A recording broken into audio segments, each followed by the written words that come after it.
Our goal is to have a spiritual awakening as what? A result, a direct result of the 12 steps, so that we can wake up, be conscious when we plug our plug into the power of God, and be rocketed into the spiritual dimension, a conscious contact of God as our own concept. And anytime I talk about God this weekend, I'm talking about whatever your concept is. And if you don't believe in God, that's your concept, and I can work with that, because I will drag you through the delusion, and we'll find the answers together.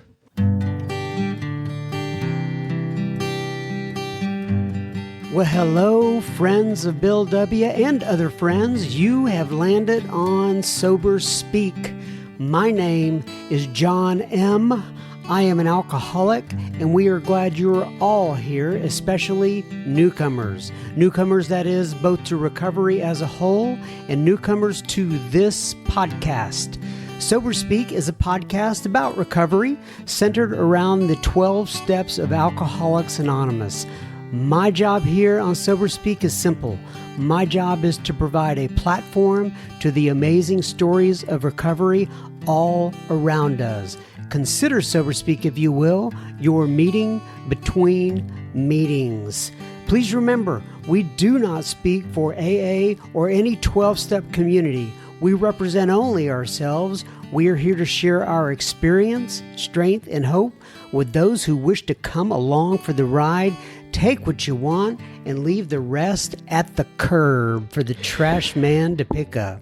Greetings from Studio AA, deep in the heart of Texas. That was the voice of our friend Mr. Dave F. that you heard at the beginning of this here episode number 437. And you are going to hear so much more from both him and Mark Houston in just a moment. But first things first, this here episode 437 of Sober Speak is brought to you by Tim and Laura and Brad.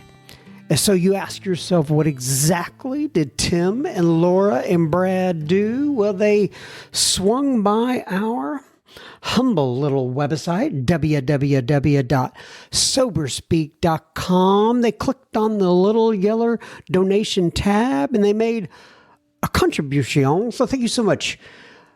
I lost my place. Tim, Laura, and Brad, this here episode is coming right out to Ewan's. Okay, everybody. So if I'm being honest, it's Friday night. And I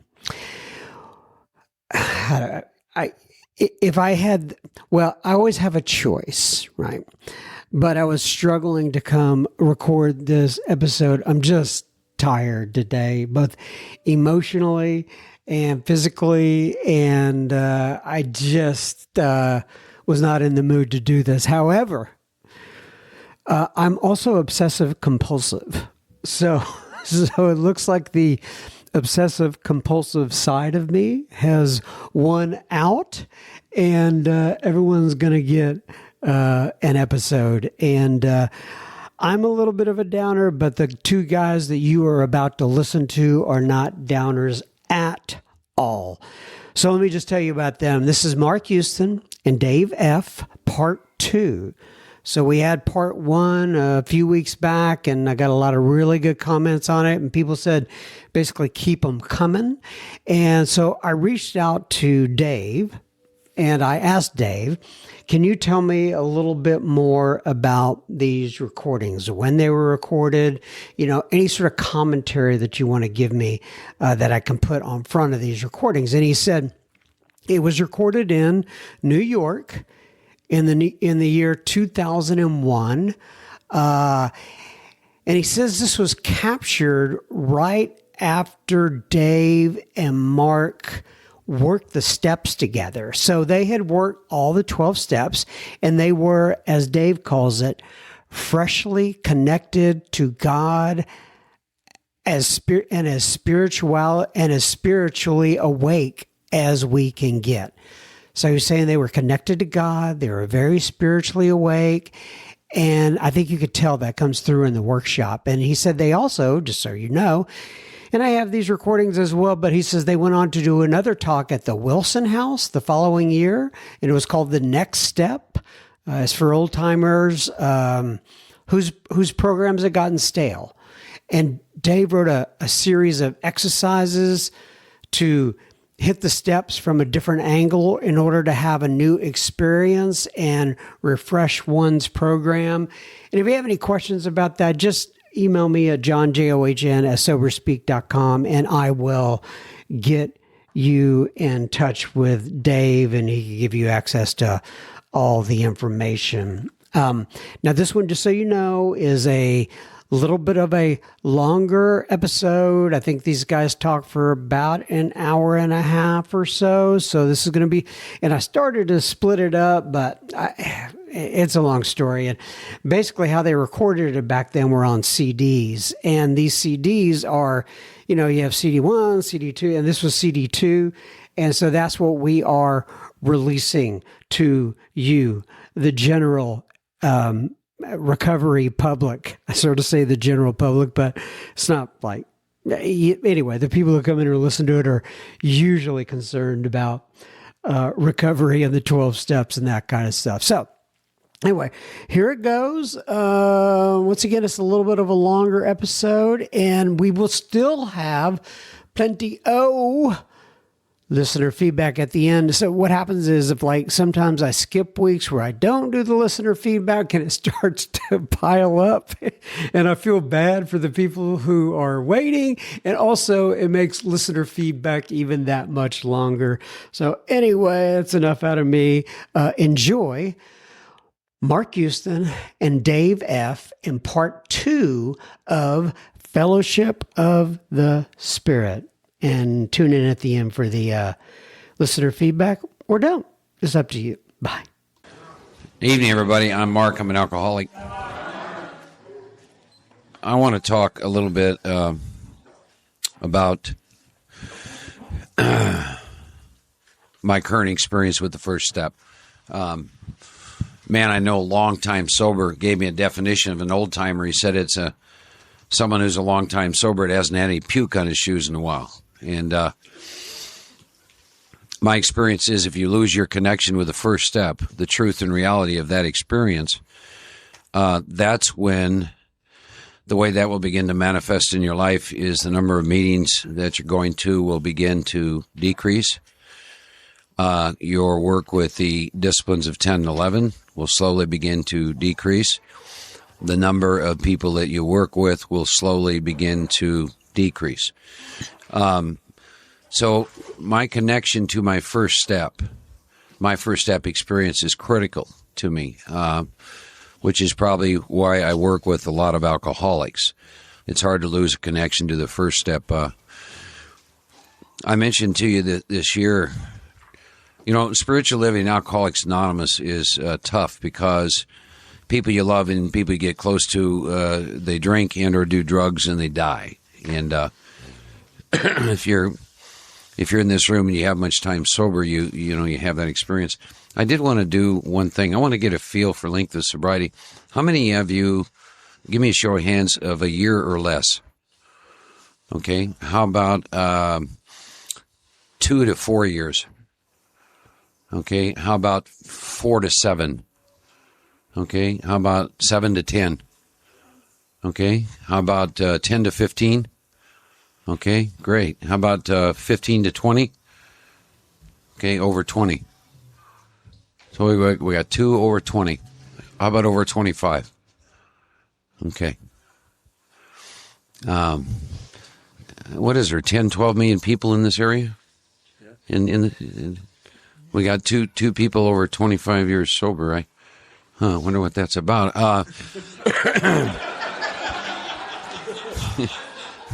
See, I do that everywhere. Because I'll tell you why. If you're a victim of the disease of alcoholism and you do not have a revolutionary spiritual experience and you do not continue to grow, you're going to drink and you're going to die. That is the truth. And if you lose that connection to that first step, you're going to lose that truth. This past year, I'll give you 3 weeks ago, a man, he's been around AA for about 15 years. I had sponsored him, been through the steps, and he about 6 months ago, quote, behind a relationship problem. He had never, he was an alcoholic. He shot a lot of cocaine. He had two death experiences with the combination, but he never tried crack. And this relationship wasn't going the way he wanted. So his sense of self, if you haven't done a lot of work with inventory, by the way, your sense of who you are is always derived externally, which is why everything impacts you. So the thought of her leaving put him in so much pain, he's fighting for his life. And so his head said, well, let's see what's so good about this crack cocaine. And finally, a month ago, see, I love people enough, even if some of them got to die, because my perception of death has changed over the years. But in particular with that drug, what I've seen is this idea that they're going to wake up one day and I think I'll go leaping back to Alcoholics Anonymous in my great life. That just doesn't happen with that particular beast. That's my experience anyhow. So I grabbed a pal of mine and following guidance, and we went down to Austin and walked in on him, and he was drinking Mad Dog 2020 every day, and in conjunction with other things. And this was a man who went from being VP of a company. In 6 months, he went through $100,000. This home, which was probably a $300,000 home, looked like a wild caged animal had been turned loose. Anything that had an RCA cable was gone. It was beyond belief. He had lost 70 pounds, unrecognizable as a human being. And so we loaded him up, and it was not open to discussion. And I've done that sometimes. I love this guy a lot, and I'm happy to tell you that he is still in treatment right now, and he's got about a month, and his psychosis has left him a little bit. Matter of fact, he's starting to get well on me very quickly, but two other men that I'd done some work with, one of them had 3.5 years, one had 2.5. These are men who had done this work, who had made these amends, who'd worked with meditation, back out drinking. I hadn't thought about that, both of those behind, quote, a relationship. And I can show you how to get free of that stuff. But again, if you're a victim of the disease of alcoholism and do not have that experience and do not continue to grow in that. See, this year some other things came to me around this first step. When the book says to drink is to die, here's my experience with that. The very last thing you die from is physical death. For people like us to pick up a drink, the very moment I take the drink, the first death I experience is the fact that I'm a spiritual being, because I've lost immediate conscious contact and I'm back into the sense of separation and isolation. And then ultimately, and it's just different lengths of time for every one of us in this room, ultimately everything that is of any value to you in your life will die. And the last thing that will die is physical death, see? So when the book says to drink is to die, they mean to drink is to die, ultimately. So how is it, you not do that? I recently was working with a woman who's been around AA for 20 years.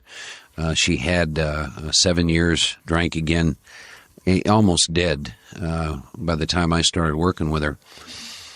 I just have to assume in past reincarnations I must have been an evil person, because I get chronic relapsers to work with. And if you have worked with them, the reason I say that is, their 4 favorite words are I know and yes, but. They know more about the book than you. It doesn't work anymore, and that's who I get to work with. And that's okay. I guess I'm working out my karma in there. But I said to this woman, I said, at 7 years when you picked up a drink, do you think you were involved in that decision? She said, well, of course I was. I said, now let me make sure I understand what you're telling me. You think at 7 years you chose to take a drink? And she says, well, yes. I said, tell me again, how many years you've been around AA? Well, I've been around 20. And I said, where did you get the idea, if you're a real alcoholic, that you're involved in a choice to drink or not? She said, well, what do you mean, where did I get that idea? And I said, a real alcoholic is not involved in the choice to drink again. And she goes, and so anyhow, to make a long story short, here's a woman who's been around Alcoholics Anonymous for 20 years and does not have a clue what it means to be a real alcoholic. to be a real alcoholic. What does that mean? See, I'm not sitting up here tonight sober because I chose not to take a drink today. For the real alcoholic, for a guy like me, I have one option. Do I choose to seek conscious contact with that which prevents me from drinking? That is the only choice I have. And my life springs from that choice. See, there's this subtle trap that you fall into. People say, well, what's the most important thing in your life? And you say your sobriety. Well, here's the problem if that's the most important thing in your life. The most important thing in your life, you don't have any power to bring about. So the most important thing in my life is conscious contact with God. Everything else then begins to stem from that experience. So let's talk about the first step. Without going into much of my story, I will tell you that I came to you in 1982 with a 20-year history with alcohol and 13 years with drugs. I was a daily drinker. I could not drink. And this power separated me from alcohol. And in hindsight, I was probably 3 years sober before I could even acknowledge that something outside of myself did that for me. You see, I've worked with a lot of people, and I had the same experience. I really thought I had something to do with getting to you all. You see, you understand what I just said? I really thought I had something to do with getting to AA. See, you don't go along and drink whiskey for 20 years and all of a sudden bound into AA one day because you chose to. That was about the love of God in my life, which I was, completely asleep to. But when I got sober in 82, I had kidney damage and liver damage and some brain damage, which some of my pals contend has never healed. And I weighed about 260 pounds, and everything I owned would fit into a duffel bag. And that's how I drank.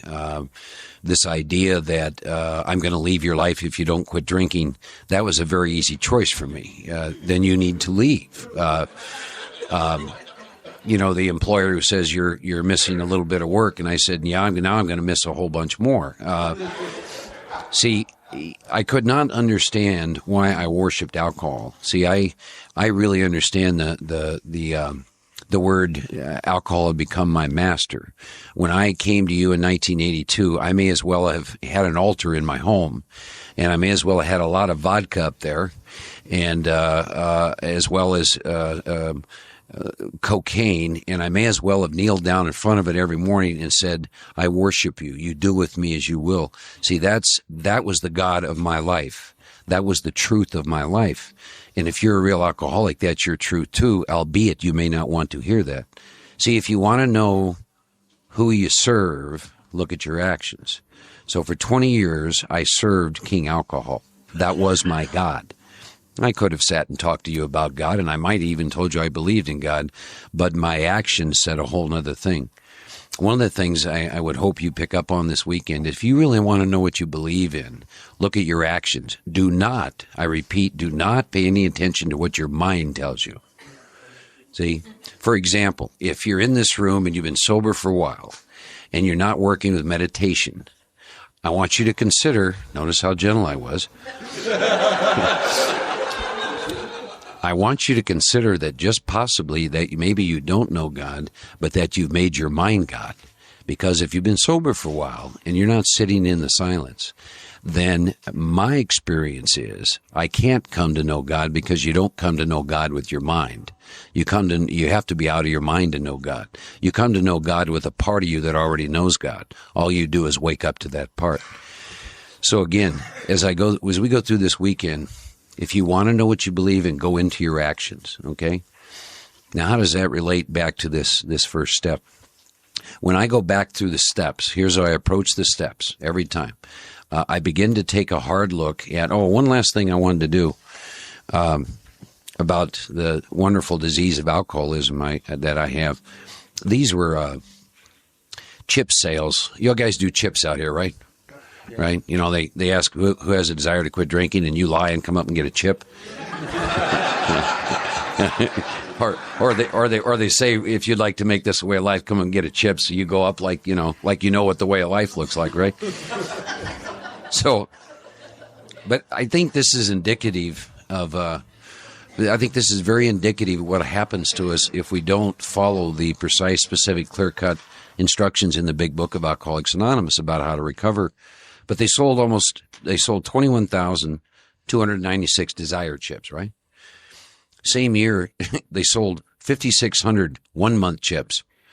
Boy, we had a big dropout, right? So we went from 100% to 26.5. He's got a little note. These are for people who didn't rush into taking the steps. 3-month chips, they sold 3,697, 17.3%. So those who went to 90 meetings in 90 days, out of 22,000, only 3,600 of them picked up 90-day chips. 1-year chips, they sold 1,400, 6.8%. Go out to a 5-year chip. Now, Dallas has 2 million people in it. They only sold 481 5-year chips in a city of 2 million. Then you go down to a 10-year chip. They sold 341, 1.6. Now, I have 18 years. They sold 141 chips. You can't even assign a percentage to that. You see, this is a deadly, deadly thing that we have. It has been since the dawn of man, and they're still dying. They're dying all around us. And the First Step Connection keeps me in touch with that. They keep me in touch with what I need to do till the day that I die, that I must always have God first and foremost in my life. And I do not mean, by the way, belief in God. I mean conscious contact with God. See, I sit here right now and I say to you that as I am talking with you, I'm experiencing conscious contact with God, with God's power, which is love. I feel it in every cell in my body. See, that's the kind of thing that a guy like me has to continually experience. Because the minute that leaves me, see if you can relate to this, and this is some of my unmanageability. The minute I lose that, I begin to feel separate from you. And the minute I begin to feel separate from you, I begin to get afraid. I begin to get afraid in the workplace and in meetings and everywhere I go. And then the more I become afraid, the more I begin to rely on self in the middle of that experience. So when I'm taking a look at my first step, how do I do that? I go back into the big book, excuse me, and the first 33 pages of the big book are really designed to look at one thing. When you take a drink of alcohol, Mark, do you lose control? See, that's how smart we are. 33 pages to answer that question. See?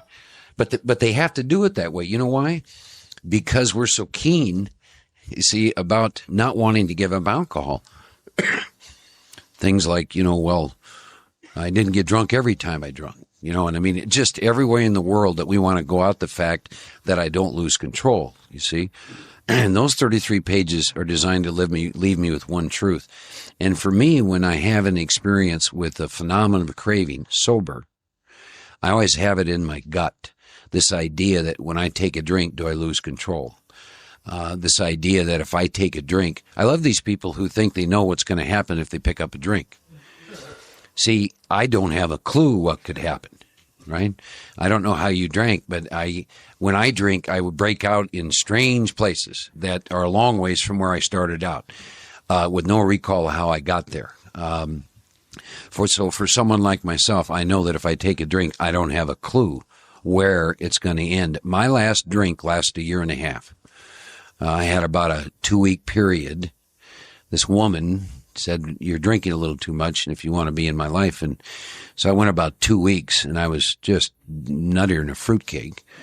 And I remember driving up to Aspen, Colorado, and there was a 6-pack of Pabst Blue Ribbon beer, and 1.5 years later, I'm in a treatment center. See? So this idea that I could pick up a drink and make it back to AA, I don't have that experience. Because when I take a drink, the drink takes me. And if you have the same illness I have from a physical standpoint, as I got older, it required more and more alcohol to satisfy the craving.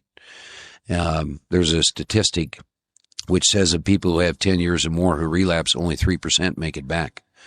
So I really go in and I spend some time in those 33 pages and I take a look at two things. One, when I drank, I go back from the first drink to the last drink, and I ask God to show me, do I lose control? Do I experience a phenomenon called craving, which means loss of control, based on my experience? See, I'm always trying to look at this from a standpoint of experience. AA's questions do not beg answers, they beg experience. What's your experience, Mark? When you take a drink, did the drink take you? And I begin to see from the first drink to the last drink the progression of that thing called the phenomenon of craving. And I touched that again, and I re-experienced that right down in my gut. Most of the time when I go back through the steps, and that happened this time, I literally can taste. My last 3 or 4 years, I mostly drank vodka. I can literally taste vodka when I go back through and have this experience like this.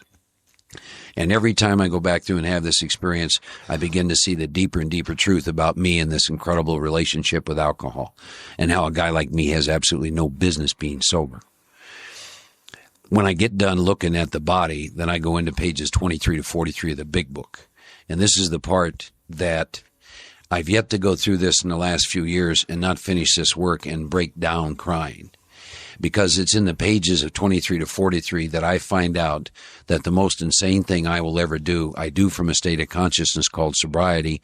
And at the time I do it, there's nothing I can do to not do it. And it wakes me up to the fact that I'm sitting here sober in front of you because of this incredible power. See, because in those pages, 23 to 43, they are talking to me and you about sober.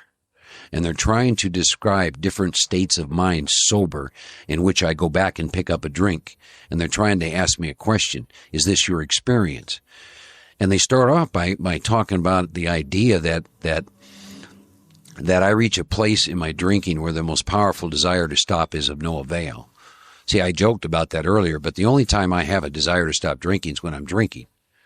See, I don't fit in AA anymore because I don't have a desire to stop drinking because I'm not drinking. See, isn't that a paradox? And then there's this idea that I've lost the power of choice. Now, those of you, there may be some of you in this room who believe that you're getting up on a daily basis choosing to not drink. And if you're one of those people, I beg you to be open to what it is I want to talk to you about. Because the truth is, if you had that power, you have no business being an Alcoholics Anonymous. You know, recently talking, and this lady's talking about what wonderful people drunks are. And I said to her, did somebody drop you in your head?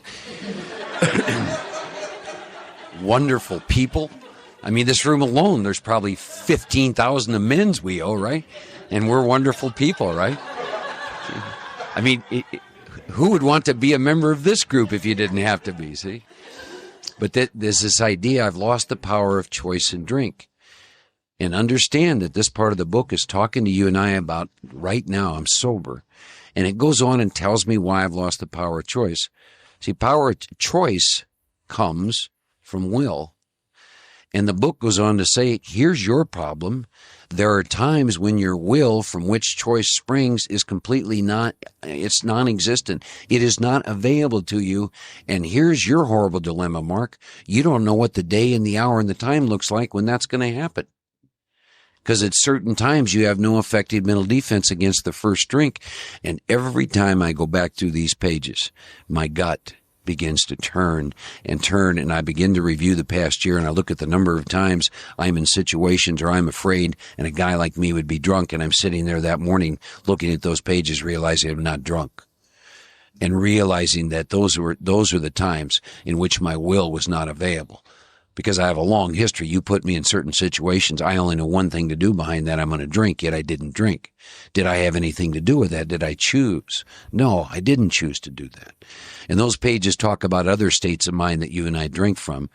They talk about the idea that I'll have no effective mental defense against the first drink. They talk about the idea that I cannot think through the drink. Those of you who may have this idea of thinking through the drink, you can't think through the drink if your will's not available, because that's where the thought. And it's in those pages also that talk to me about consequences won't keep me from drinking. And I go back into my experience and I begin to see at 18 plus years the truth of all these things that this book is telling me. The consequences never kept me from drinking. There aren't any kind of consequences that keep a guy like me from drinking. And then they talk about self-knowledge, you know, and those of you that for 10 years on up, oh, boy, do we have self-knowledge, right? See?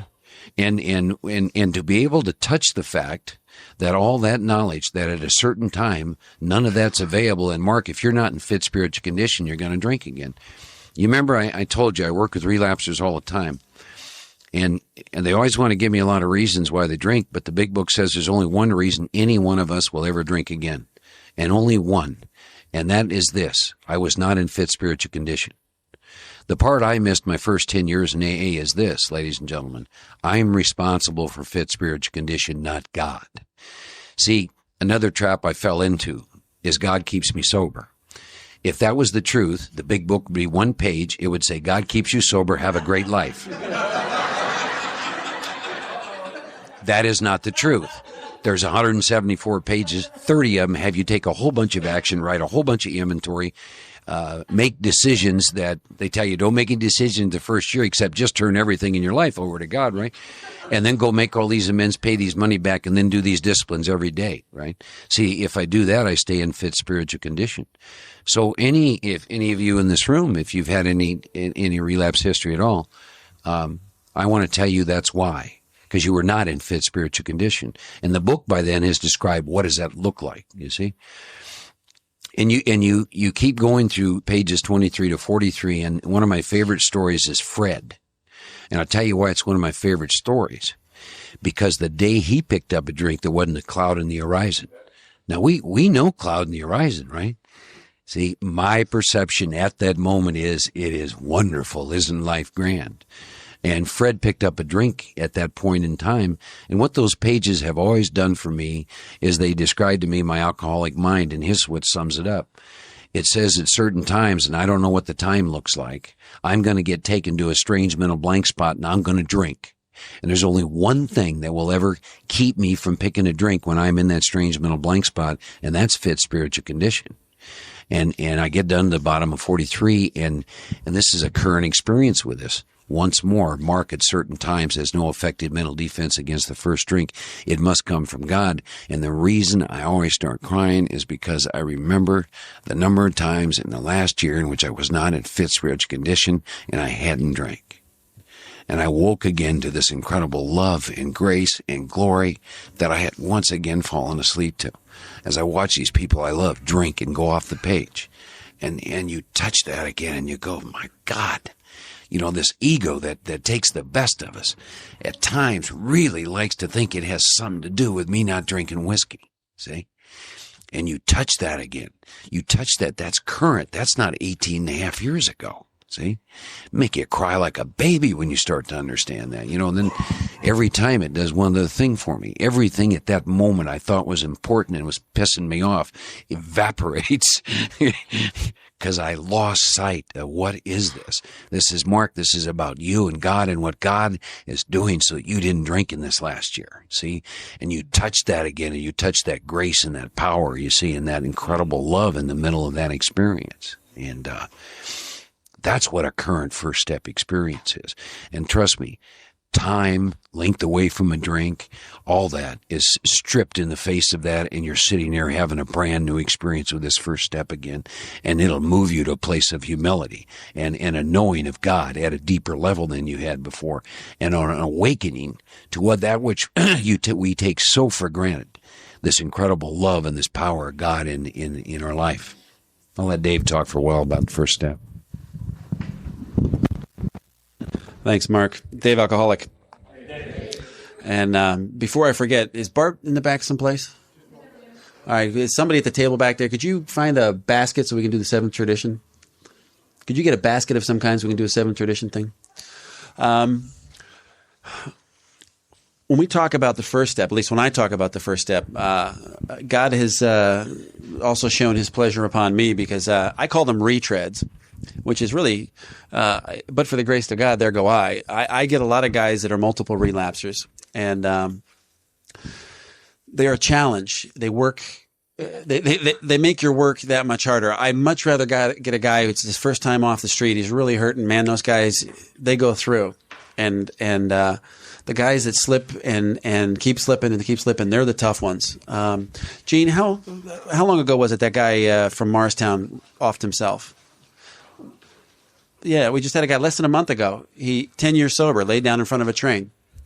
What we're talking about is life and death here, folks. Right? That hopelessness that I just touched inside you, that invoked that reaction, I was intending to do that. And that's what I do when I work with First Step. That's what I do with myself. That's what I do with you. If I were going to 12-step this group, you people have way, way, way, way too much knowledge about what's in this book. I got to figure out a way to hit you with the knowledge that's in this book. It's going to hit you from a completely different direction. And I describe it I imagine slapping a guy upside the head. I try to slap him with his hopelessness. I want to reach in, and I do it with love, not to hurt him, but to get his attention, to cut through that alcoholic delusion. Because that's what's going to motivate him to continue with this process. If I don't slap you with your hopelessness and show you how truly hopeless you are, you're going to peter out. You're not going to finish your inventory, or you're not going to finish your amends. You will run out of steam. It's happened. I'm sure there's people in this room that it's happened to. You have 100 amends and you do 98 of them. And then you kind of go, that's good enough. I'll do it next round. That kind of deal. Or you do your resentment inventory, you do your fear inventory, and you start the sex inventory, and you kind of peter out. Next thing you know, you go get in a relationship. It's much easier to go create another one than to write the inventory on the old ones. That kind of deal.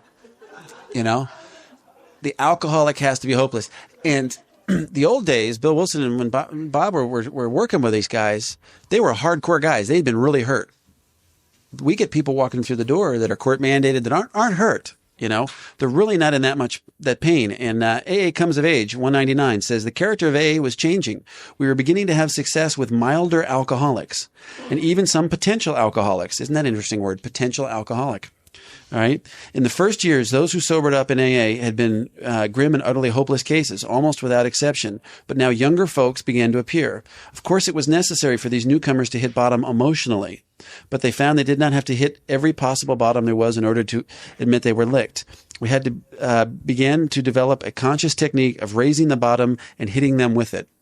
So that's what I'm talking about. I'm going to slap the guy with his bottom. I'm going to be the brightest mirror he's ever looked into, and he's going to see exactly what he is, all of his warts, and I'm just going to shine it right at him with the spirit of love. And he's going to look back into that, and it's going to scare the hell out of him. I hope he's quaking in his boots, and he cries out for mercy, because then I know he'll finish his amends, and he'll get free. What is the 12th step? Having had a spiritual awakening. That means our spirit has to be asleep if we're going to awaken it with the 12 steps, right? What do we need? We need a conscious contact with God.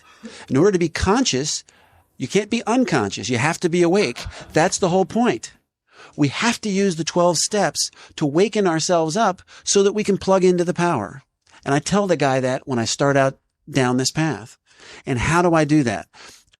If I were going to 12-step you guys, I would hit you just like we're talking. I would not go into the book because that's what your ego wants. It's in the book. The moment I start going into the book, it's going to challenge you. You're going to start saying, oh, I know that. I know which page this is. I know that paragraph, and you can probably quote it to me. But when I sit down and I say, what is the first step? Everybody goes, well, we admitted we were powerless over alcohol. Our lives become unmanageable. And I break it down word by word. Who's the we? And they get this look on their face, I just did this 3 days ago with a guy who was 14, I think he's 14 years sober. And he looked at me like I had a big eyeball right here in my forehead. He goes, well, what do you mean, who's the we? And I said, well, do you understand what we're working with? I said, if you're going to work with me, you're going to become a linguistics expert. You're going to know what it means. You're going to know what if means. You're going to know what the meanings of these words are. Who is the we? And he goes, I never thought about it. And then we talk about when you come into AA, the we is the first person that sticks their hand out, that accepts your hand. That's who you're hanging your hope on. They're the little teeny dot of light in this dark tunnel that your life has become. And you grab a hold of that and you hang on for dear life. And then they bring you into the fellowship, right? You start coming in, you're having coffee and you become a member of a group. Guess what happened? Your we changed. It got bigger. We is a changing word. If your we is still me in AA, you're missing something. Your we has got to change in AA. And then it becomes who? You and your sponsor. And your home group. All right. And then it's you and your sponsor and your home group and your sponsees. God willing, you get some because they're going to save your life. If you don't have them, go get some, And then all of a sudden the miracle happens. You and your sponsors, you start working through the steps. You have a spiritual awakening as you start doing an inventory and you go from a 2-dimensional on this plane we to a 3-dimensional we. It's you and your meeting and your home group and your sponsor and the A's and your working guys you're working with and God. And over time, the longer you're sober, you have to start weaning yourself off the dependency on the sponsor and the dependency on all the fingers like Mark was talking about that point to the power. And your we has to change to me and God and whatever God wants me to do. And if that's working with newcomers, it's working with newcomers. If that's being in service, it's being in service. You know, if it's shaving your head and becoming a monk in Dharamsala, then go shave your head and become a monk in Dharamsala. You know, the we has to change. All right. Second word, admitted. What's the admission? Right? We have to admit that we're powerless over alcohol. It's logical. But where does the admission have to take place? You've all seen it. Guy comes walking into an AA meeting. Oh yeah, I know I'm alcoholic. Where's his admission? Where does the problem reside? It's in his head. He knows he's alcoholic in his head. Where does it have to be? It has to be in his heart. Deep down within him, as the book says. All right? He's got admitted in here. All right? He admitted what? That he's powerless. What kind of powerless? We talk about the powerlessness, the three pieces of disease, the physical powerlessness of craving. Well, folks, if you're longer than 72 hours from a drink, I guarantee you can't have craving. And I've been in dozens of meetings where old timers, 30 years sober. Anybody have a problem with drinking today? And I go, you know, I had a craving for alcohol today, and he's 30 years sober. And I kind of look at him going, guy doesn't even understand step one. You know, you can't have a craving if you don't put alcohol in the body. All right. Mental obsession is what he had. That's the second piece, right? He's thinking about the drink, which means he's got something that he cannot control. The hamster's on the wheel, you know, it's running and he can't get it off. All right. A lot of people come to AA for that. AA is their filling station. Their hamster gets on the wheel, and when they can't take it anymore, they run in and they fill up their emotional gas tank in AA meeting, and they dump their problems. They don't pick up any solution. They just dump. It becomes a dumping ground, and they run off until tomorrow. And then they come running back in and dump this current set of problems, and then they go. And oftentimes it's the same thing over and over again. All right. I am a recovered ED alcoholic. Why? Because of the foreword of the first edition. I have recovered from a hopeless state of mind, mental obsession, I don't have it anymore, and body, physical craving. I haven't had a drink in almost 20 years. How can alcohol be my problem? If I haven't touched it for all these years. Must mean there's a third piece, and that's the spirit malady. All right? A lot of people have been asking lately, I don't know why, they don't know where the expression spiritual malady comes from, and it comes from the fourth step. When the spiritual malady is overcome, we straighten out mentally and physically. All right. So back to step one, we admitted we were powerless. Well, what's my powerlessness? My powerlessness is before I take the drink, the mental obsession. When I take the drink, the physical craving. And even if it's 20 years later and I'm not mentally obsessing, I've put the drink down, I don't even think about it anymore. There's one piece that, according to this book, gets worse, never better. That means in AA, folks, it's getting worse, and it will continue to get worse. All right. And to do this, I have to put the mic down. All right. So bear with me. If you guys can't see, I'm holding up my fingers. All right. When you come into AA, all right, this is your disease and this is your spirituality. You start at the same starting line. All right. And then you start down the path, and hopefully if your spirituality grows an inch, guess what? Your disease grew an inch in that same time period, but they're the same size. So they offset each other. They cancel each other out. All right. Guess what happens? If you keep going, your spirituality grows and your disease continues to grow. And then all of a sudden you get a retread. And what happens to him? Whoop, his disease gets worse. There goes his spirituality. But where's his disease? It's the same height. He's starting from dead zero spirituality, but his disease is still 2 inches tall. And then he starts eating again, and the disease continues to grow. If you're going to stay in AA, you got to continue to grow spiritually. What I did when I was a newcomer, don't drink and go to meetings worked. And then it's don't drink and go to meetings and talk to somebody else. And don't drink and go to meetings and call your sponsor and make coffee. All of those are little baby spiritual experiences, and they offset my spiritual growth. Today, I get up and I spend an hour in the morning with God. I read 9 spiritual books every single morning, and then I go on to prayer and meditation, and I meditate, and then I pick up something else, and it's growing, and I'm changing, and my experience is growing and changing, because you know what? My disease is still growing. It's getting worse, never better. I believe what this book says. So we admitted we were powerless over alcohol, dash. What does the dash mean? I went back and I looked it up in a dictionary. It means a continuation of thought. So the piece that comes after the dash applies to the first half. It's a continuation of that same thought. I admitted I'm powerless over alcohol, that my life is unmanageable. The unmanageability applies to my life. So my powerlessness today has nothing to do with alcohol, except that it has to do with alcohol. I haven't had a drink in 20 years. So that's not the application. It's the unmanageability of the application. And we got 3 great examples of spiritual unmanageability in the book.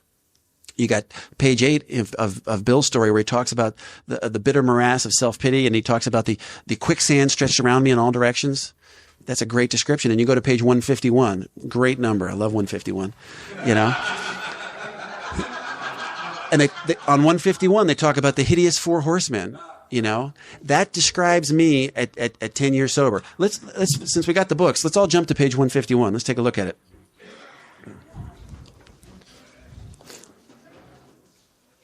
All right. 151:2. The less people tolerated us and the more we withdrew from society, from life itself, as we became subjects of King Alcohol, shivering denizens of his mad realm, the chilling vapor that is loneliness settled down. It thickened, ever becoming blacker. Some of us sought out sordid places, hoping to find understanding and companionship and approval. Momentarily we did, and then would come oblivion and the awful awakening to the hideous 4 horsemen: terror, bewilderment, frustration, and despair. Anybody felt that this week in their lives? Anybody work for AT&T? It's time to take a look at it. All right. Unhappy drinkers who read this page will understand. Now and then a serious drinker being dry at the moment. This is me at 10 years sober. I don't miss it at all. I feel better. I work better. I'm having a better time. As ex-problem drinkers, we smile at such a sally. We know our friend is like a boy whistling in the dark, keeping up his spirits. He fools himself. And here's the catch. Inwardly, he would give anything to take a half dozen drinks and get away with them. If I could have gotten away with them, my ego could have built a picture that I could get away with, nobody would find out, I would have been drinking. The only thing I believe that kept me sober was the fact that my ego was so huge, I knew I couldn't come back here a second time because I didn't have that much humility. So it was much easier to blow my head off. You know, that was me 10 years sober. He will presently try the old game again, for he isn't happy about his sobriety. He cannot picture life without alcohol. Someday he will be unable to imagine life either with or without alcohol. Then he will know loneliness as few do. He will be at the jumping off place. He will wish for the end. And then the classic description is on page 52 for spiritual unmanageability. 52:2. Answer these questions, everybody, to yourself. Are you having trouble with personal relationships? Has anybody in your life in the last week or two said, you know, you're really disagreeable. You're kind of grumpy. What's wrong with you today? You know, have you got any arguments with anybody? Had disagreements, yelled, and then have to go back with your tail between your legs and say, if you go back and say you're sorry? You know, we can't control our emotional natures. Been driving down the highway and swearing at the little gray-haired lady that pulled out in front of you, minding her own business. I mean, yes, she was doing 25 and a 55, but it's her lane, you know? That never affects me. By the way, just so you know, I used to judge my sobriety by how many times in a month I'd have my car literally airborne. I have driven down the sidewalk. I used to drive behind the concrete barriers and the workers, you know, bailing out. I'm not proud of that, but that's me at 8 years sobriety, you know. I'll never forget the look on my wife's face riding down Route 80.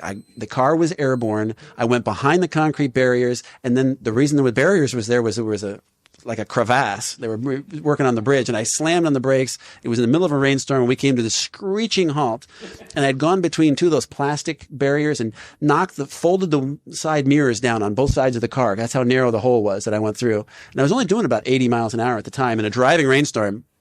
And she looked over at me and she goes, "Was that necessary?" Al-Anons just don't understand. We're having trouble with our emotional natures. All right. Prey to misery and depression. Anybody in here depressed? Anybody on, you know, having problems with their medication? You know, and I'm not making fun of that, but there's some people that have a need for that. There's other people that run to their doctor and get put on that stuff without ever even attempting 12 steps to have a spiritual awakening to find out. Misery and depression is a primary characteristic of an alcoholic. And most of us are ADD, yes, where most of us have that characteristic as well. Try having a spiritual experience as well as the Zoloft or the Paxil or the whatever else that's floating around if that's your problem. You know, it's prey to misery and depression. It's one of our characteristics that our ego is rebuilding. And if you're having trouble and the doctor keeps having to tweak your medicine and shift from one to the next, maybe he's putting a Band-Aid on something and the problem lies somewhere else. Maybe it's your spiritual malady growing and you need spiritual work. All right. We're prey to misery and depression. We couldn't make a living. It doesn't mean we can't earn money. When we got in the doors of AA, we wanted one thing and one thing only. God, if you get me sober, I'll do whatever you want. Well, guess what? He got you sober. So how's your life? You got a house? You got a car? You have your health? How you feeling about that? Are you grateful to the tips of your toes? Or are you still wanting the raise and you're bitching because your boss made you work on a weekend and you're upset because she didn't fold your underwear right when she put it in the drawer? Or that, my God, your tax refund from the president hasn't shown up yet and you want to go out and buy whatever it is that you want to buy. You know, all that's gravy. You know, what are you doing with the living that God gave you? He gave you all the tools, 12 spiritual tools and sobriety. How you doing with that? Are you grateful or are you still bitching and complaining like you never got sobriety? We were full of fear. Applies to most of us. We were unhappy. We couldn't seem to be of real help to other people. You know, this is a classic place to check yourself. So the second half of step 1, that your lives have become unmanageable, compare it to these 3 sections of the book. Honestly, that's what I do with the guys, and that's what I do with myself. And I start the entire premise every single time I go through this work with the hope that maybe I'm wrong. Maybe I'm in the wrong place. I start the premise, maybe I'm not alcoholic. And that evidence is overwhelming when I go through. And all of a sudden, by the time I get done, I'm like Mark, you know. Don't make the mistake. I worked with a guy about 2 weeks ago or 3 weeks ago, I guess. And I said, well, who took you? He's, I don't know, 8 years sober, I guess. Or maybe he's even longer. Maybe he's 14 years sober. I forget. He's in the room. I'll ask him later. I won't break his anonymity, though. I said, who took you through the first 3 steps? And he said, oh, I did. I don't take myself through the first 3 steps. When I go through this work, I sit down and people have a tendency to look at me as the teacher. And no. My feet are clay. I screw up. I still lie and cheat and do the things that I do. Not anywhere near as much, but I still I embellish my stories and that kind of deal. I'm not perfect. I'm just another drunk among drunks. And what's my worst character? The same thing. And let me clear something else and then I'll shut up because I'm going over. Alcoholics do not have denial. All right. And if that rocks your boat, let me explain something. The book does not say alcoholics have denial. Alcoholics have delusion. It's a complete different animal. Denial is what Al-Anons have, you know. Right? They talk about the pink elephant in the living room and they just pretend it's not there and they walk around it and it's nope, there's no elephant there and they just pretend. But in their heart of hearts, they know there's a pink elephant in the middle of the living room. All right? Alcoholics, we have delusion. Our ego grabs a hold of our mind where the problem resides and builds a picture that says, it's okay to take that next drink. That stove is not going to burn you this time. And you could pass a lie. The moment the liquor is going down through the lips and across your tongue, if they hooked you up to a lie detector test, you would pass it with flying colors because you believe this time it's not going to hurt me. That is delusion and you have no protection against it. You, on your own power, cannot save yourself. Sorry. So you better be surrounded by other people. So if you look at me and say, you took yourself through the first 3 steps, the delusion flag goes up and I go, oh, well, we'll see. And then he got angry at me because I closed the book. I took him through like I took you through. He had an expectation. He's like, well, aren't you going to take me through page by page? And I said, absolutely not, because your knowledge is going to kill you.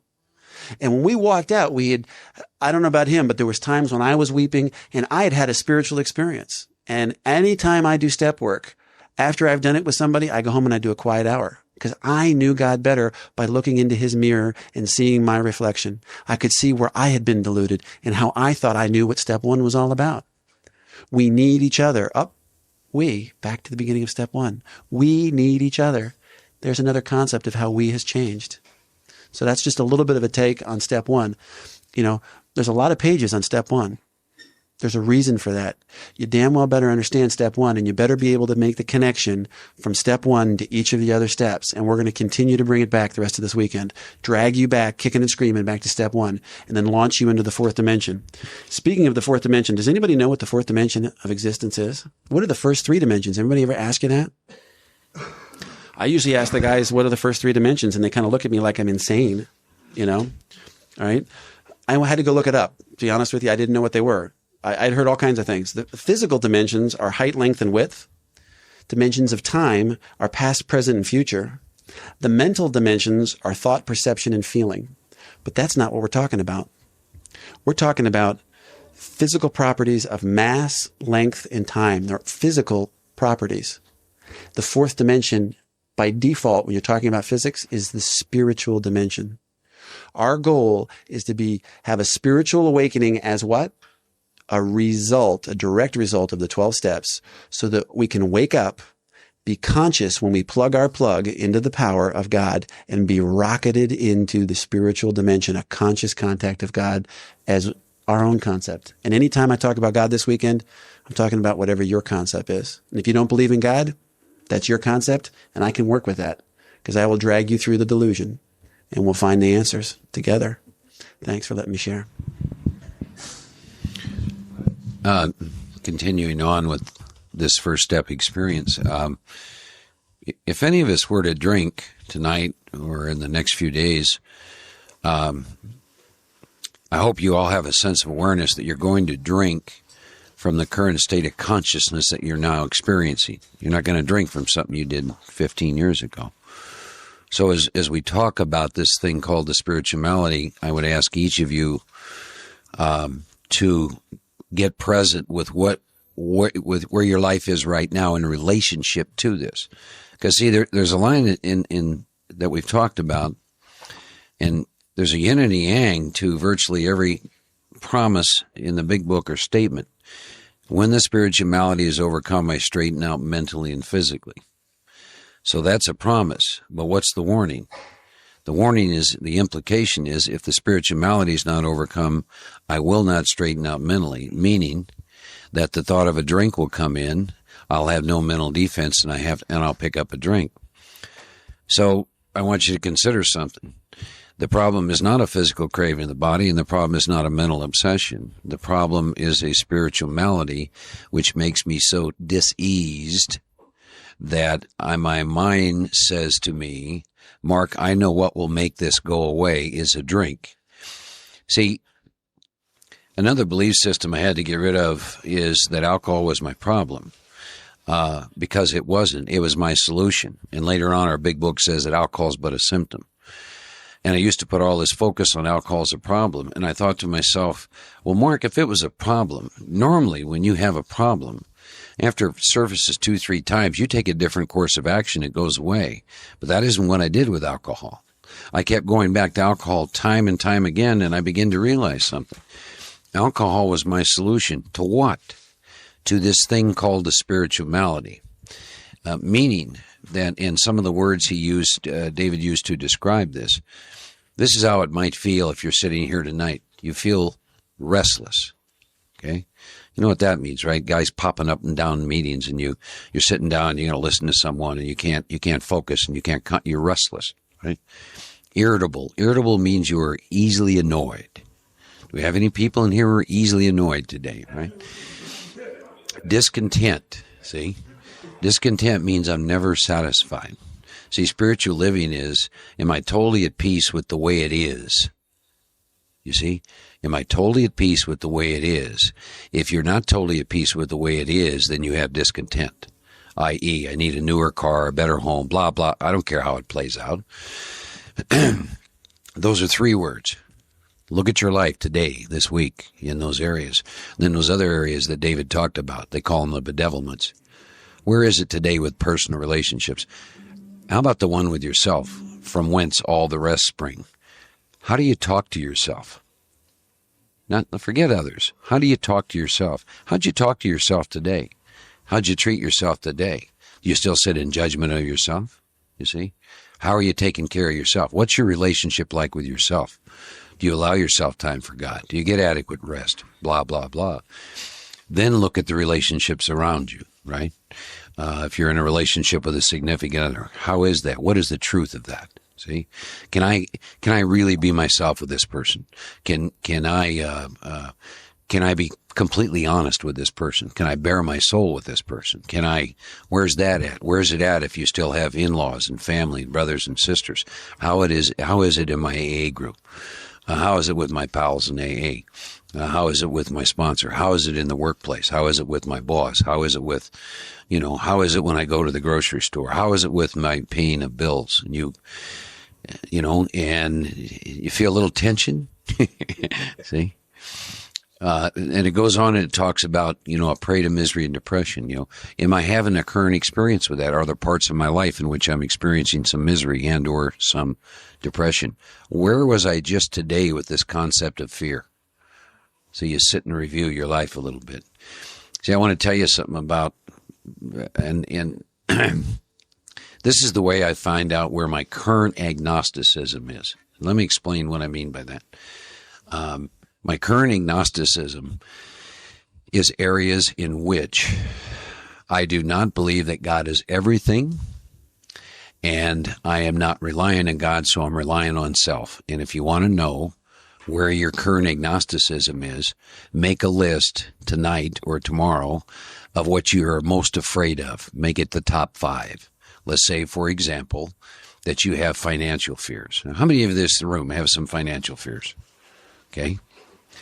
What I want you to understand is that has a lot to do with your agnosticism about God, because you don't believe that God is everything. You don't believe that God will take care of you in that area. It's important to look at that, because any area in which you have agnosticism, I'm going to tell you what your solution is going to be: self-reliance. And we all know where that takes us, right?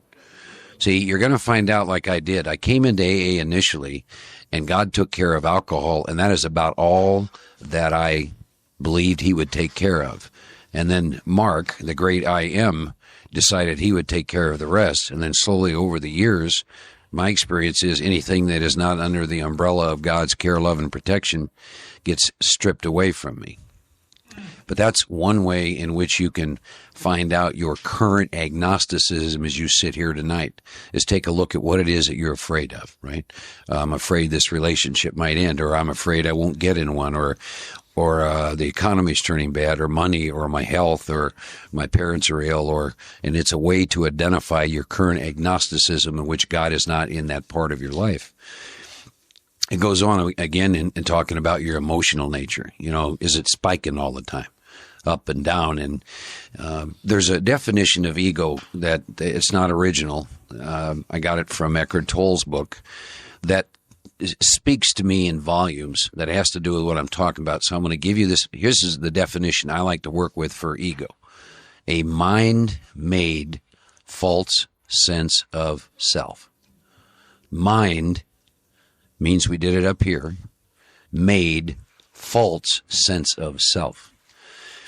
And when you look at all the stuff on page 52, when you look at all the spiritual malady, my experience is all that is coming from the idea that my sense of self is derived through you out there, which means on a daily basis, from the time I get up till the time I go to bed, I go through life afraid.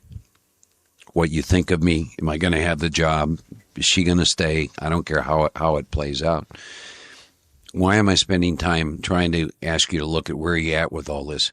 Because if any one of us in this room drinks, we're going to drink behind the pain and the fears of any of that stuff. That's why. When the spiritual malady is overcome. See, again, I want to say this.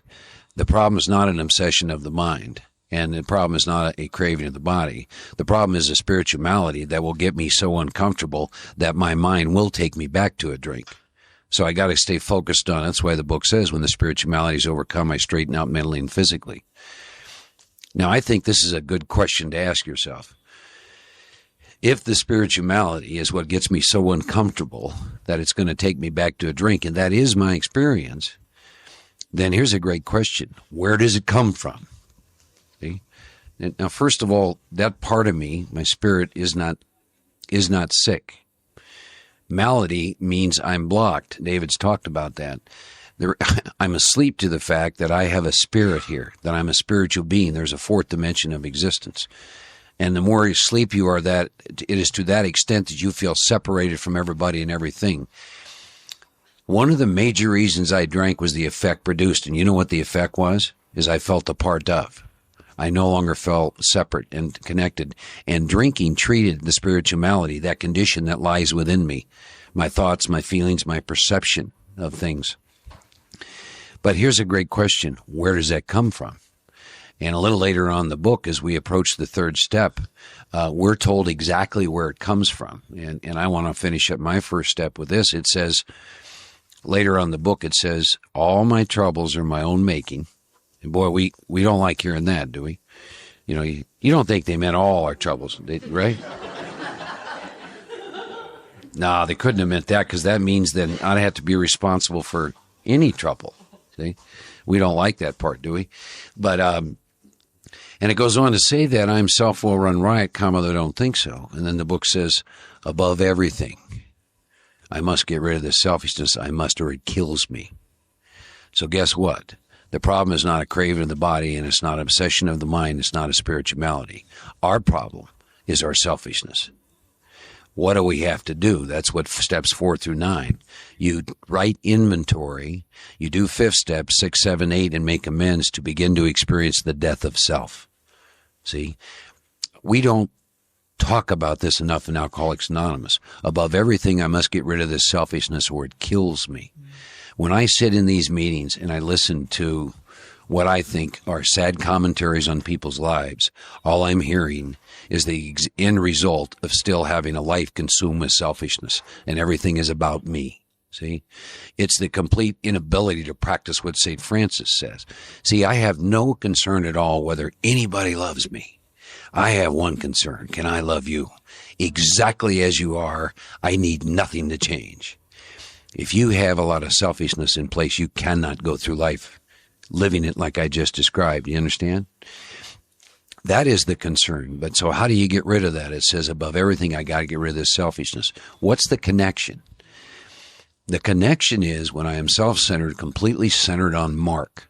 All this page 52 stuff, restless, irritable, discontent, trouble in personal relationships, it's all coming because once again, I'm at the center of my universe. And you don't treat me right, and that produces emotional feelings, which leads to misery and depression, and I'm not satisfied with my life, which means I go through life being incredibly afraid, and I feel useless, and I can't help anybody. And I'm not going to stay there very long, and then what I'm going to do is my mind's going to say, I know what'll get you out of this, Mark, is a little drinky poo. And then I'm going to take that little drinky poo and activate a phenomenon called craving. So you understand what the problem is? I share this with you because in my first 10 years, really only doing one inventory, maybe 2 at the most. At 10 years sober, the amount of selfishness in me was beyond belief. But because I'd been in 10 years, then I had this double-edged sword of spiritual pride, right? So I'm walking around kind of pretending things are okay, but inside I am in a rage.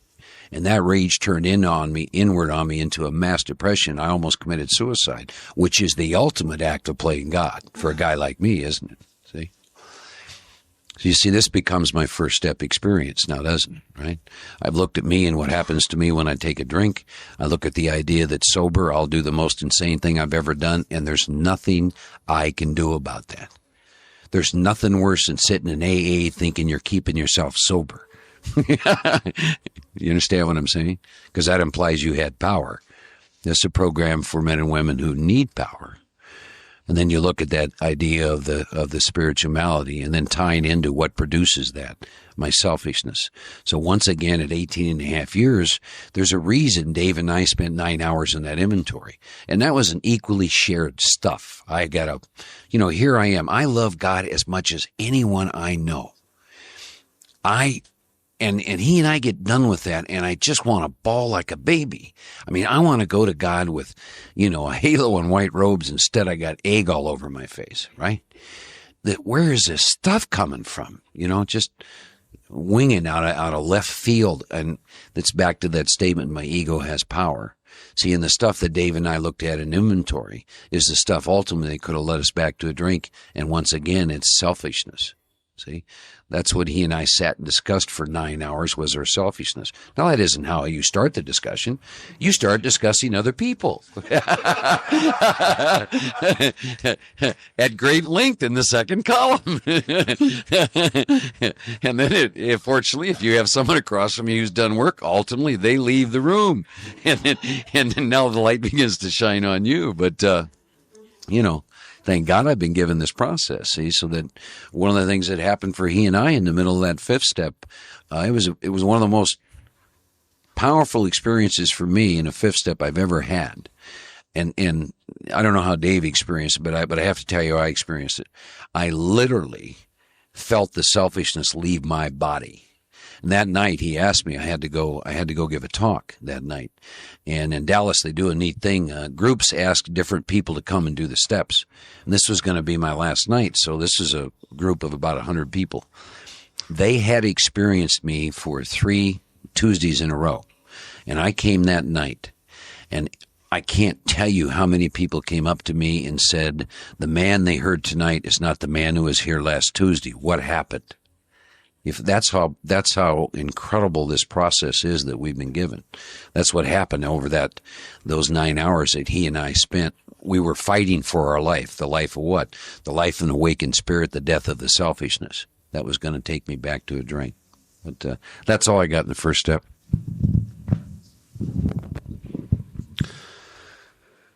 Well, Mark's sharing that. I don't know if I'm an emotional guy today. It's okay to have emotions, and I'm weeping over here because just the recollection of that gift, it was one of the most special events I've had in sobriety. What a pleasure. There was at one point, and I don't think Mark is going to mind if I share this, that we were laughing so hard. I literally pulled the muscles in my ribs. I still can't do push-ups right. I started to slide off the couch onto the floor. I mean, and I'm talking the gut level, hilarious laugh, and tears are running down both of our cheeks. And we're talking about what sick, screwed up individuals we are. And if anybody in this room could have seen us, they'd have to have new speakers here tonight. And we are just laughing, and it's getting worse and worse. And after about 10 minutes, I didn't feel, and it was through that laughter that all of a sudden I could see the insanity of my delusion. That what my ego had hit me from a blind spot. I thought I was doing okay, and to see the reality that I'm just like the only thing that separates me from the guy that back there who's got 8 days or whatever. How many days you got? 8, 10 days is one drink. That's me. Now there's another guy I was talking to at the break. He knows who he is. 12 days sober. I could be where he is in 12 days. Now, Mark talked about how the most important thing in our lives is our conscious contact with God, right? So here's a question for you. And if it makes you squirm in your chair, and if I get into the pit of your chest and really irritate you, I'll be very glad. If God is the most important thing in your life, in your conscious contact, how much of your 24 hours of your day are you spending with God? I don't care what you think. Think back for this last week. I'm real big on exercises, and I call it homework. I give the guys that I work with homework. And sometimes when somebody really comes to me and he's very pious and pompous and he says, he's got religion and he's got a spirituality, and I'll make him go back and write out how many minutes per day from the last 7 days did he spend with God. And he'll come back to me with new attitudes about how important God is in his life. I want to see your feet. I'm a shoe man. When an alcoholic's lips are moving, I'm not looking there. I'm looking at his feet. Don't tell me what you're going to do. Show me. Prove it to me. I want to see it. And very little comes out of my mouth with the guys I work with where I'm not testing them. Almost everything is a test to bounce off because I'm testing them and they are testing me. Because while I'm asking them the question's coming from deep within me, and I'm asking myself it. Well, how am I doing this week? So then it comes out of my mouth. Well, how are you doing this week or the last 2 weeks? and he's telling me about some relationship problem. And I think to myself, well, how am I doing? Well, I've been doing okay with that, but what got me there? Oh, well, for this past week, I've been doing this. So I'll say, hey, have you ever thought about trying this? And it's back and forth. And I'm using him as a mirror to see what's going on in my life. And the whole time he's looking at me like I got a crystal ball, and he's going, whoa. And the reality is all I'm doing is looking inside myself and shining what's there. And that means my warts as well as the grace of God that has come into my life. In the guide on page 3, I always like to take guys through this. These are step 1 wrap-up questions. Well, before I do that, at the top of page 3, there's a definition of insanity. And I went back to a 1928 dictionary because I wanted to see the definitions of words that Bill was using when he was going through school. To try to jump into Bill's head. What was Bill thinking? For example, words have changed. And you'll hear people in AA that say words have not changed. Well, words have changed because what does Bill describe the bar at the Mayflower Hotel? He describes it as a gay crowd. Do you think it was a gay bar? I don't. Well, if the meanings of, and I'm not taking a shot, I'm saying that the meanings of the words have changed, right? Then let's go back and look, and what did he think he meant when he wrote that? All right? And under here, insanity. And it listed insanity like I've never seen before. State of being insane, madness, lunacy. The 4 principal types are melancholia, depression of spirits, dejection. You notice it's depression of spirits? What do they call alcohol? Spirits. Coincidence? I don't think so. Mania, excessive excitement or enthusiasm, a craze, a rage, a fervor. How many of us are adrenaline junkies in this room? Just like our hair's on fire. Stepping and fetching, Look at this next one. Delusional insanity. What do alcoholics have? It ain't denial. Delusion, right? False belief and misconception that will lead us to the grave. All right. And then dementia, out of one's mind, to deprive of reason or deranged. That's the kind of insanity our ego fixes on. When we read the descriptions in the big book in step 1 of the insanity of Jim and Fred and the jaywalker, they talk about insanity over and over and over again. Our ego saying dementia, and you aren't demented. You don't have dementia, so they're not talking to you. They must be talking to some other alcoholic. They're not talking to you. What I have, hopefully, is the first 3, and I hope I don't have the last one. Because the dementia, there's no possible way to see that you have dementia. The other people around you see it and they lock you up. That's why before the nature of rehabs, there was asylums. They were sanitariums. There was no such a thing as a rehab. The only way they knew how to deal with alcoholics was lock them up because they were insane. It was just a different form of insanity. It wasn't dementia. It was delusional insanity or mania or melancholia. Changed it for me. Thanks, Glenn. Step 1 wrap-up questions, about halfway down the page. These are ones I go through with the guys I work with. 1, can you or could you control the amount you drink once you started to drink? And if a guy says, yeah, I could control, but then I ask him a question. Say, well, if you could control how much you drank, did you ever tie one on and get in trouble? Well, yeah. And I'd say, okay, can you tell me the difference? When you started to get drunk, did you realize that drunk was going to end up in a DWI versus this drunk over here where you had 2 and you went home and had a nice night? And the guy goes, no, I couldn't tell you which night was going to be which. Now we're on to something.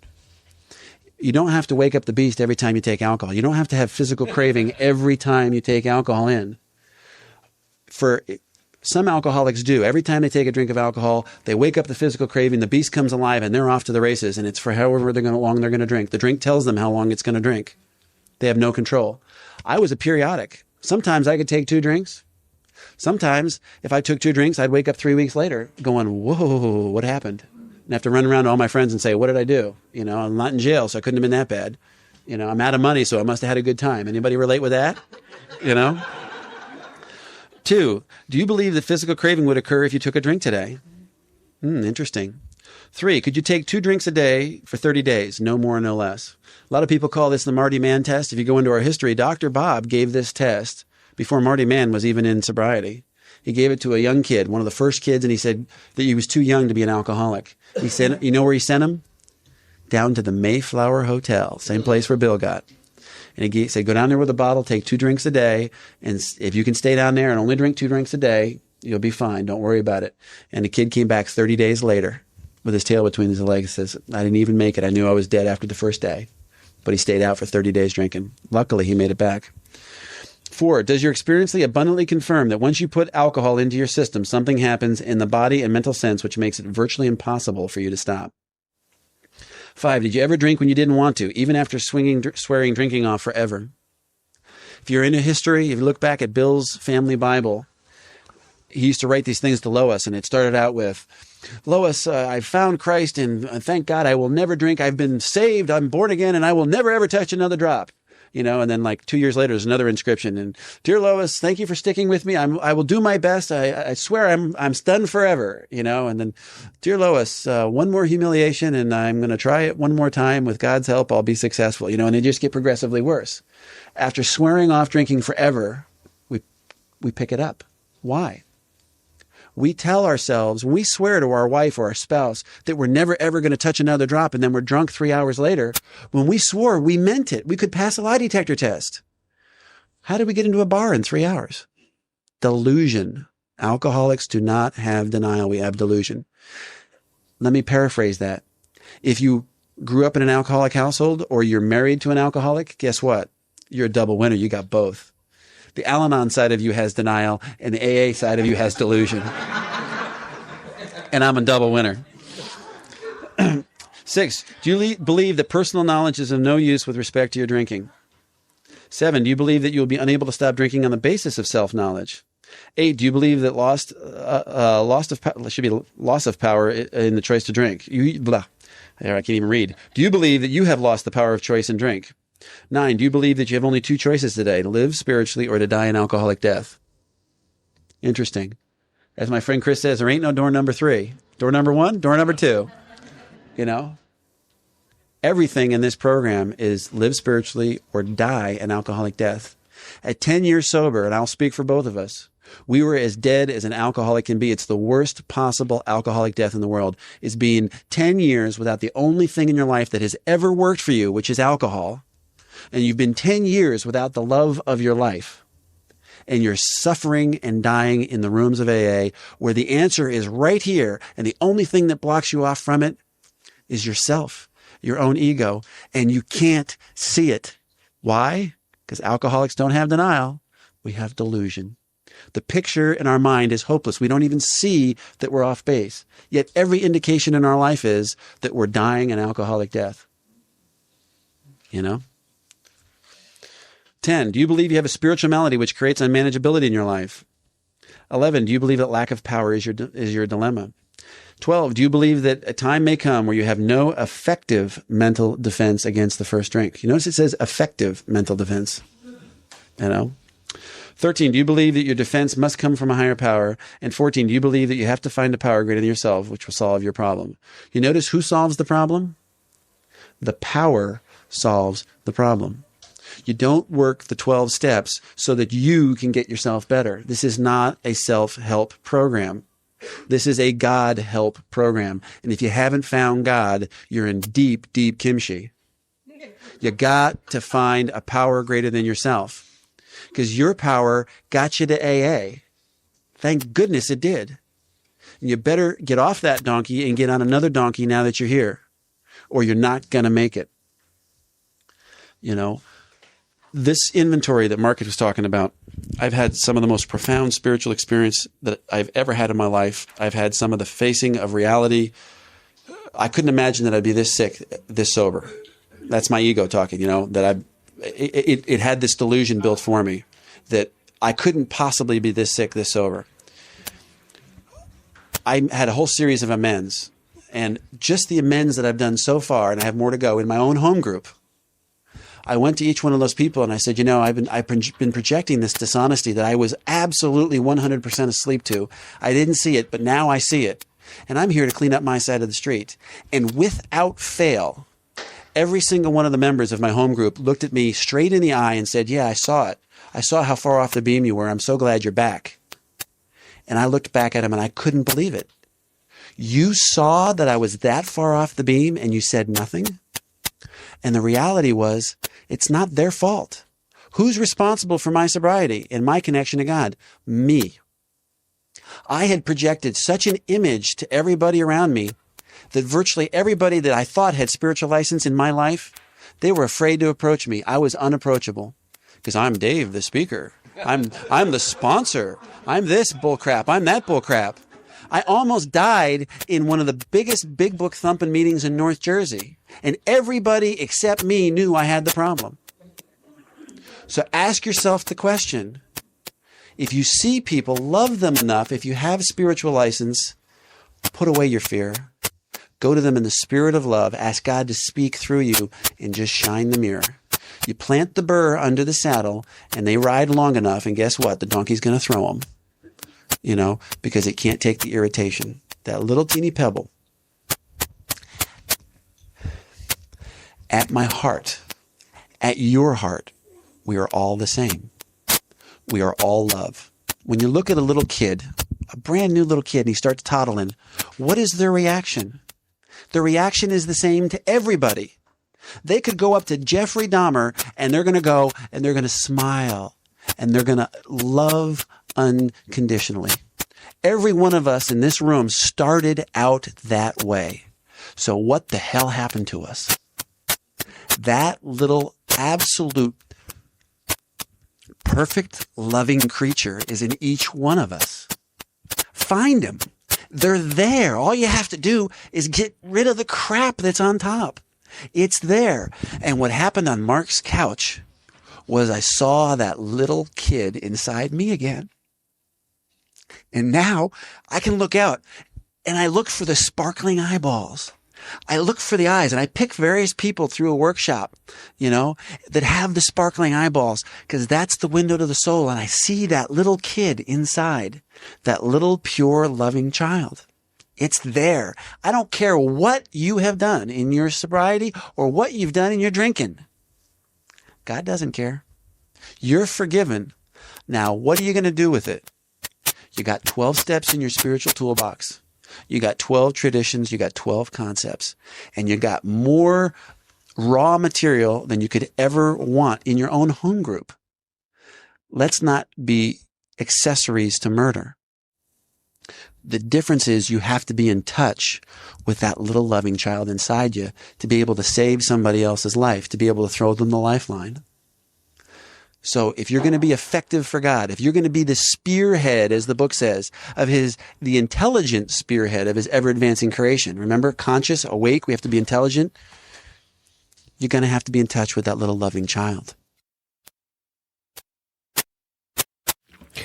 Once again, thank you to Mark Houston, who has gone on to the big meeting in the sky, and Dave F., who actually kind of lives down the street from me. So he is not at the big meeting in the sky, and he continues to pump out content and help people, and just an amazing. So like my buddy Casey once told me, he said, yeah, the only thing about listening to Dave is that when I listen to him, I feel really, really poorly about the program that I'm working.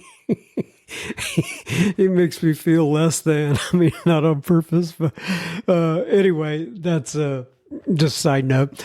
All right, now on to, and we will have, I'm sure, Fellowship of the Spirit Part 3 coming up. If you want to get in touch with Dave, or if you have any other questions, email me, John, JOHN, at soberspeak.com. We'll get you in touch with him. And what else do I need to say here before listener feedback? Oh, if you're not following us on the super secret Facebook group, go to Facebook, look up Sober Speak Secret Group.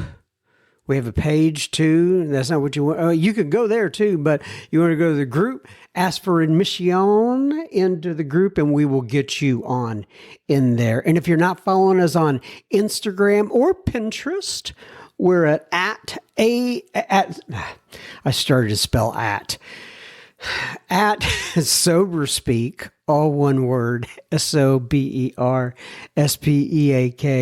on both Instagram and Pinterest. And I know we're out there on Twitter somewhere, but I've just never figured out what to do with it. So anyway, It's not even Twitter anymore. It's X, but you get the idea. All right, now on to a little bit of listener feedback. Rusty writes in. Rusty says, by the way, this is via the snail mail division, which our friend Mike monitors.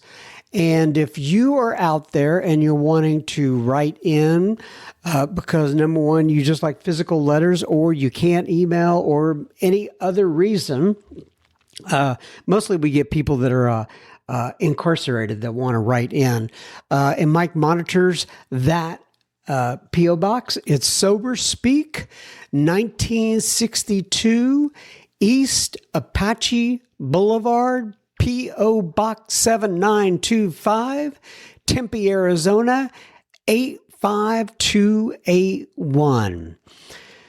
Thank you, Mike, for all the work you do, the very good work you do. I appreciate it. All right, Rusty writes in via the snail mail division, and Rusty says, hello, John M. Greetings. Well, greetings to you, Rusty. At the end of episode 433, Mark Houston, Dave F. Workshop Series, you asked for feedback. Well, I give rave reviews and that type of old school AA wisdom and knowledge. That's exactly what is needed. I loved hearing Dave F. recite our, quote, Texas version of the preamble. Please keep those types of duo speaker workshop presentations coming on your humble little podcast. He says, until next time, hasta la vista from your amigo and brother from another mother. Service, unity, recovery, one day at a time. Rusty R. Just chilling on ice at the Rockin' Robertson unit in Abilene, Texas. All right, well, thank you. And this is just the kind of feedback I was looking for. Obviously, people want to still continue to hear Dave F. and Mark Houston, and I hope you enjoyed that episode we just had, Rusty. Kevin writes in, and he says, hello, John M. I'm loving being in the Super Secret Facebook group. I live here in Louisville, Kentucky. We have an amazing recovery community here in Louisville. I know you know that because you've had some of our recovery people as your guests. I've lived here all my life. Yeah, we've had let me think about it. I'm probably going to leave out something. I know we had Don Majors. I know he has passed on now. We've had Amy on. I know I've had Rachel on a few times, and there's probably some others, but yeah, you have some good folks in recovery up there. And this is Don Majors actually taught me how to say this. He says, when you say Louisville, you go, Louisville. Like, I can't even get it right. It's like he says you kind of slur the word Louisville. But anyway, Kevin goes on. He says, my sobriety date is 8/27 of 2002. My home group is the Autobahn group. Autobahn. That's kind of cool. That's like isn't that what the highway is in Germany? I guess you can go as fast as you want in that group. Anyway, he says, we meet at 7 p.m. on Monday night, and I am the treasurer of our group. I came across Sober Speak via looking for recovery speakers. Yours is one of the best, and I do relate to all your guests. Thanks for all you do. With much gratitude and love, Kevin. Kevin and I write back at you gratitude and love. Thank you for writing in, and say hello to all the folks in the Autobahn group for me. Hopefully I'm pronouncing that right. Dan writes in, and Dan says, hi, John. I was wondering if you had the contact information for past podcast speakers. I'm trying to contact Dave F. from episode 403. I'm on the MC YPAW 47 host committee. We have an annual convention every Thanksgiving, and we would like to see if he's available to speak. Thank you. Peace. So, as you know, Dan, I got you in touch with him.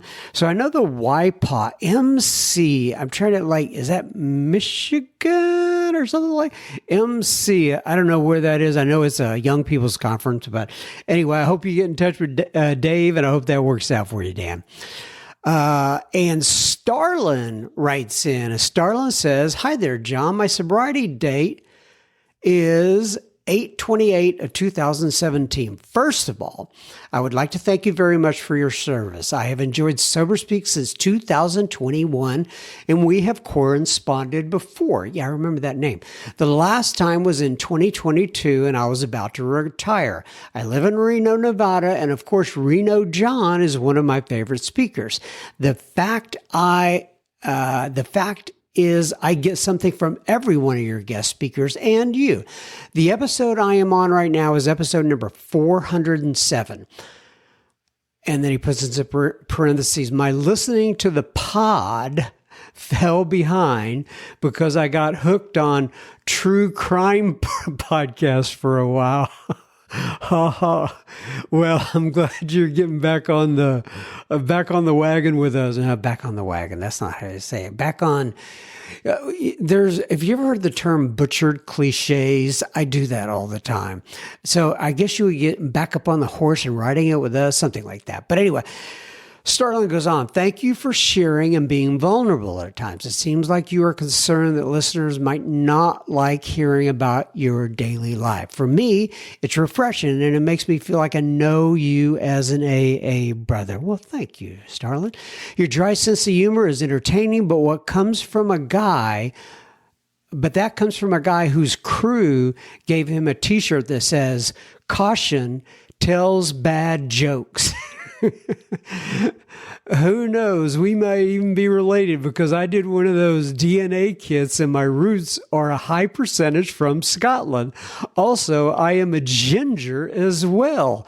Ha ha. Well, good to chat with you here, Mr. Starlin the Ginger.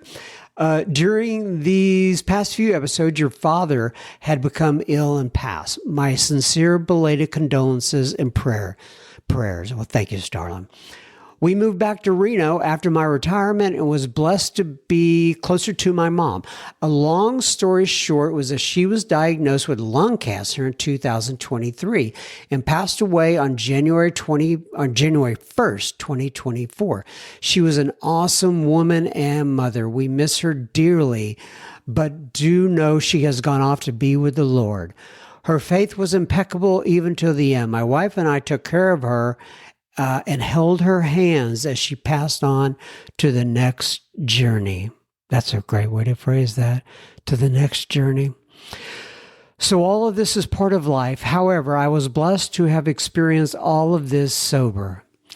If I had been drinking or using, my time with her would not have been the same. There was an old timer who used to say, 'I may not understand God, but I get to experience God.' Every AA meeting, one can feel God's presence, and that is a wonderful experience. May God continue to bless you. And again, thank you for your service, Starlin J." Well, thank you, Starlin J. So appreciate that. What a lovely letter. Thank you. Carrie writes in, and in the subject line is Chris M. episode. And Carrie says, "Hi, John. I listened to your latest episode with Chris M. and then listened to his first interview, episode. Sorry, that's me. And then listen to the first interview, episode 5 that Chris did. Chris's story is remarkably similar to mine, and it seems like he and I have been at the same places at the same time. I grew up in Garland. That's a place real near to the Dallas area in Texas. I went to a Catholic high school, and I joined the Army in 2006 as an infantryman. I deployed to Iraq, Baghdad, in 2007 with 2nd ID. His description of his times there and feelings of disappointment fit mine as well. I live in Austin now, and I've been in and out of AA for a few years. I last drank a few days ago. If you could, John, forward this to Chris, I would really appreciate that. Sincerely, Carrie G. Well, as you know, Carrie, I replied to your email, copied Chris. He gave you his contact information. I hope you guys are able to benefit from each other's experience. Geraldine says, "Hi, John M. I'm your friend from Ireland." I don't know where I got it. I'm from Ireland, lived in London for some 30 plus years, and now I'm back home. I'm sober for 26 plus years. I came across Sober Speak through searching for AA podcasts on iTunes. I like listening to the speakers who have a sense of humor and make me laugh, such as Chad S., yes, Doug S., Matt R., and of course, Reno John. Lots of gratitude, Geraldine E. Yeah, those guys, you've kept me on the floor laughing more times than I could count on a couple hands. Is that how you phrase that? How you would phrase it? Anyway, they keep me laughing all the time. All right. And then finally, last but not least, Charlie writes in, and Charlie says, "Hi, John. I hope you're well. I am on round number 2 of listening to all your podcast episodes. Thank you so much for your service. I am the speaker seeker of a meeting on Zoom I attend weekly, which is called Wake Up Worldwide. It is my job to find speakers to come in on the first Friday of every month to share their story. My first speaker was Marina, who I referred him to. She was incredible, and everyone in the group really benefited from her story.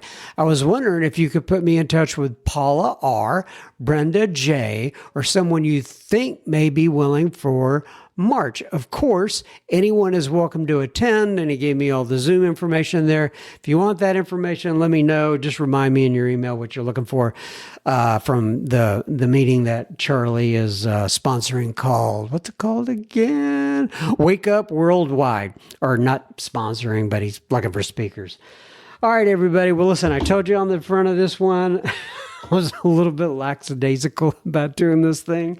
But at least we have an episode out, and I hope that you guys are going to benefit from that. I pray that you do. If you enjoyed this episode, please pause your device, send it to a friend or family member. It may be just what they need. If you can review and like us on whatever platform you're on, my understanding that helps as well. So I think that's it. So keep coming back. It works if you work it. We take this 1 week at a time. I hope to be back next week. And may God bless you and keep you until then. Thanks for tuning in, everybody. Appreciate it.